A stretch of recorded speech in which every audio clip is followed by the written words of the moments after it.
রাগের সময় মানুষ সিদ্ধান্ত নিলে অন্যায় করে বসে। প্রকৃত সাহস হল নিজের আবেগকে নিয়ন্ত্রণে রাখা। তার একটি জ্বলন্ত উদাহরণ হচ্ছে হজরতে আবু বকর সিদ্দিক রাদিয়াল্লাহু তাআলা আনহু। কোনো এক যুদ্ধে শত্রুপক্ষের সাথে তুমুল লড়াইয়ে জড়িয়ে পড়েন। এক পর্যায়ে তিনি তাকে মাটিতে ফেলে দিলেন এবং তার উপর উঠে বসলেন ও তলোয়ার ধরে নিলেন। তৎক্ষণাৎ সেই কাফের তার মুখের উপর থুতু নিক্ষেপ করল। তখন তিনি সরিয়ে গেলেন এবং তলোয়ার নামিয়ে নিলেন। বিস্মিত হয়ে সেই শত্রু কাফের জিজ্ঞেস করল, আপনি কেন সরে গেলেন? আমাকে কেন হত্যা করলেন না? হযরতে আলী রাদিয়াল্লাহু তাআলা আনহু বললেন, আমি আল্লাহর জন্যই যুদ্ধ করছি এবং আল্লাহর সন্তুষ্টির জন্যই আমি এ কাজ করছি।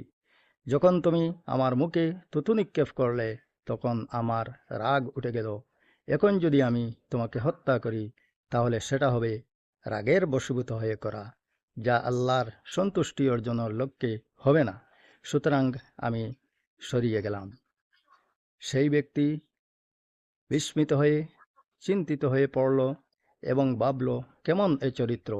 শুধু নবী করিম সাল্লাল্লাহু আলাইহি ওয়াসাল্লামের সাহাবীদের এহেন চরিত্র হতে পারে। সাথে সাথে সে ঈমান এনে নিল এবং পড়ে নিল, লা ইলাহা ইল্লাল্লাহ মুহাম্মাদুর রাসূলুল্লাহ।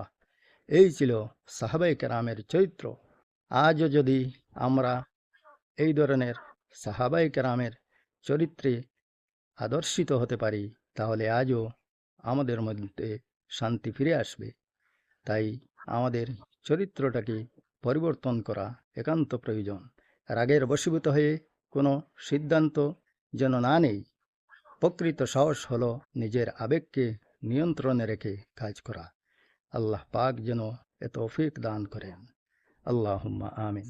এক সময় আমরা রাগের বশীভূত হয়ে অনেক কাজ করে ফেলি, যেটা মোটেই ভালো নয়।